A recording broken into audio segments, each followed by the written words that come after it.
Hello, so I'm back for part 2.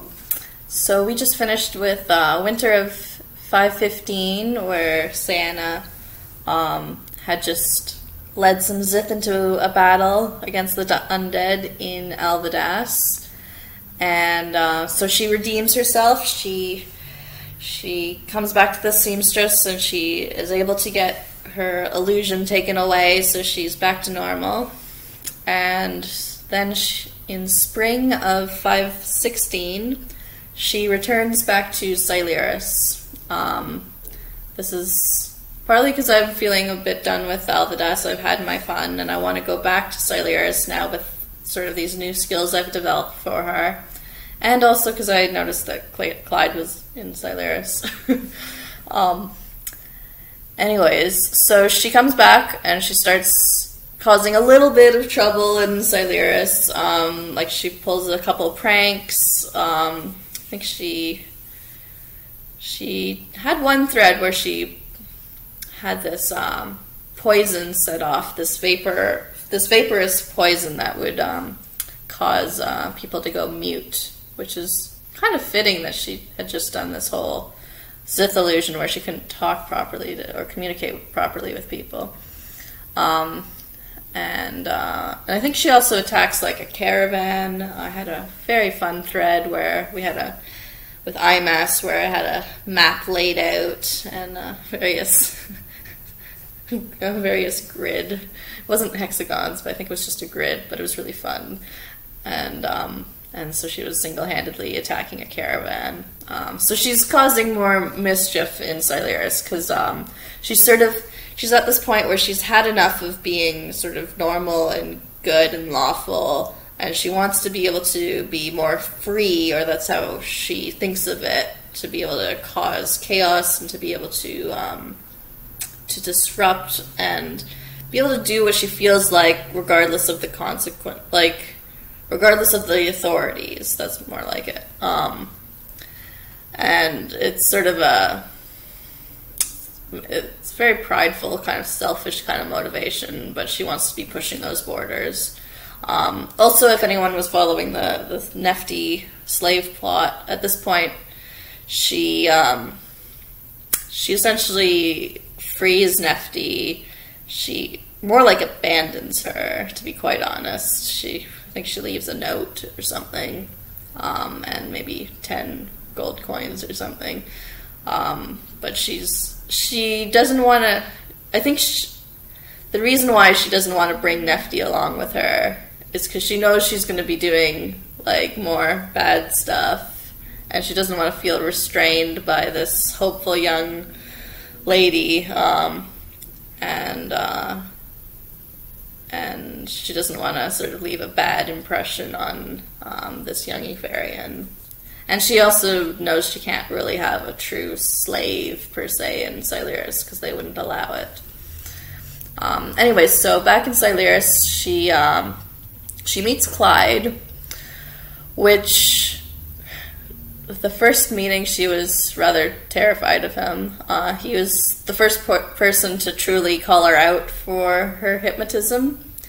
And at that point, she decided that in the grand scheme of things, it was much better to be a friend of this mage that seemingly has a lot of power and ability, rather than be the enemy of said mage.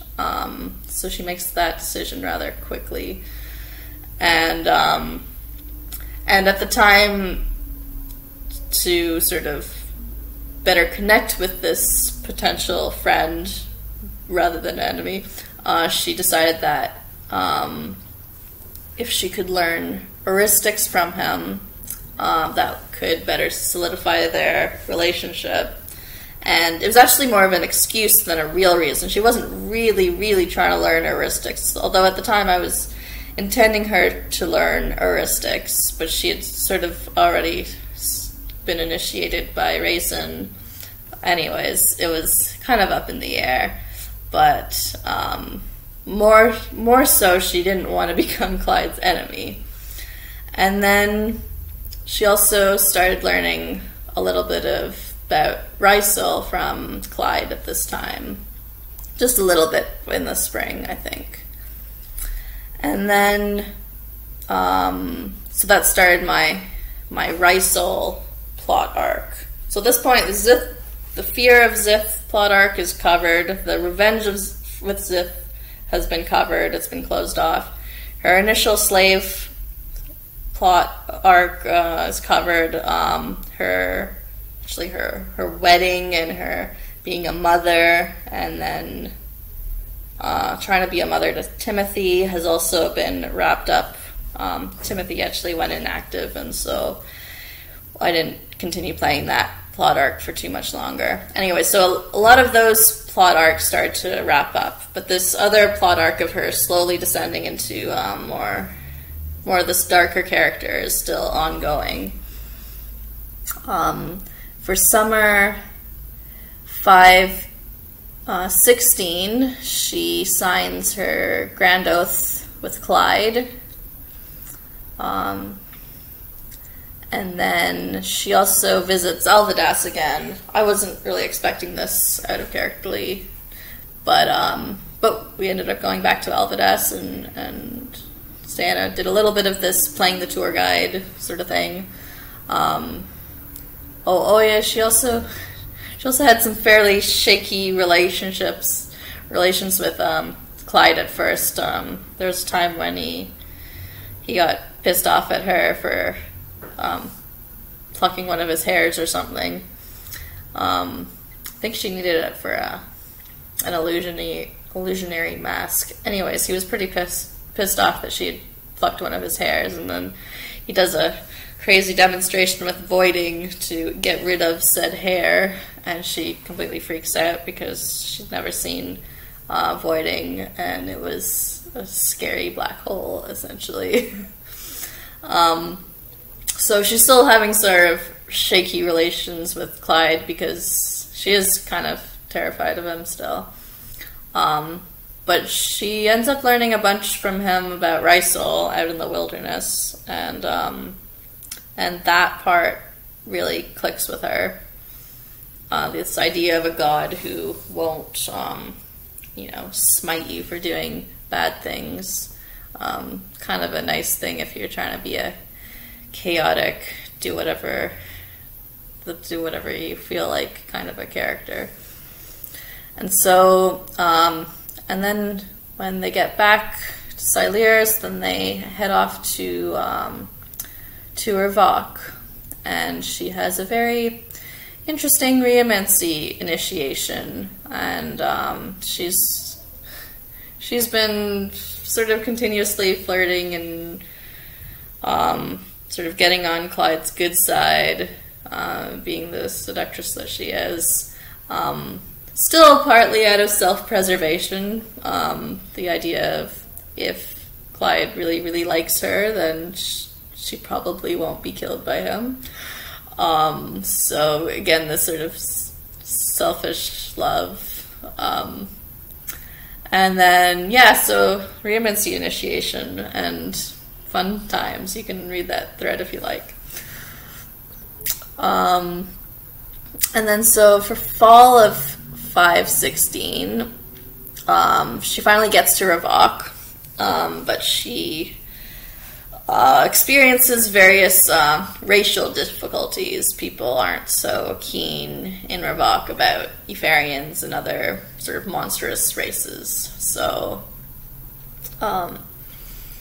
she's a little bit shaky there. Out of characterly, that season, not too much happened, partly because many of my threads that season got abandoned, and so it's kind of tricky to gain a good foothold, and then the ST abandoned too. Anyways, it was kind of a wishy-washy season where not too much got done, and so I don't have that much to say about that fall. Then for winter of 5/16, Sayana goes to Sahova with Clyde, partly because of Revok being closed, and so she goes there, and she ends up doing some warden initiate stuff out in the wilds, partly because I'm still building on this being competent in the wilds theme. That's just sort of a skill that I think is good to have in Mizahar, because there's so much vast wilds out there. Another thing I want to note is that there's sort of this frequent tension between Sayana and Clyde. Maybe not true tension, but there's this thing going on because she finds really pure academics to be quite boring and difficult, and she has trouble concentrating, and so there's this bit of back and forth. And whereas Clyde, he's very much true mage kind of thing, and he's also very philosophical and will just go on random mental tangents. And so there's always this little bit between them, especially when it's sort of like a teaching thread, that she can't actually hold her concentration for that long.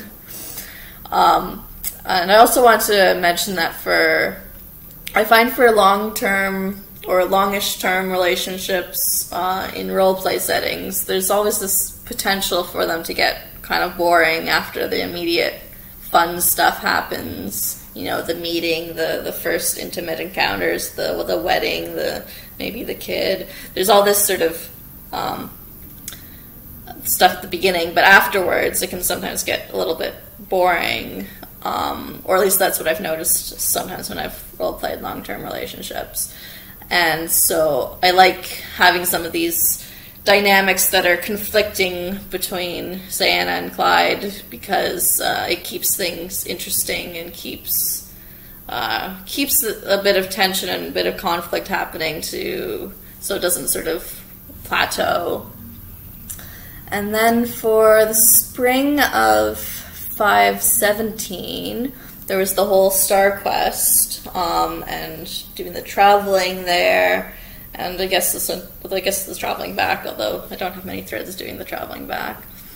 I'm still sort of waiting for the outcome of that, but I really liked the idea of the Star Quest because there's this sense of adventure. You're going to a new place. I was able to use some of her wilderness skills and also improve them, and so it was a really fun sort of setting, and I liked the group of Clyde, Faraday, and Sayana, partly because we're all really good active posters, and there's a nice mix of relationships between them. And then lastly, it's now summer of 517, and Sayana's back to Ravok. Still fleshing out the details of why she had to go to Ravok, and Clyde is going to Sahova, I think.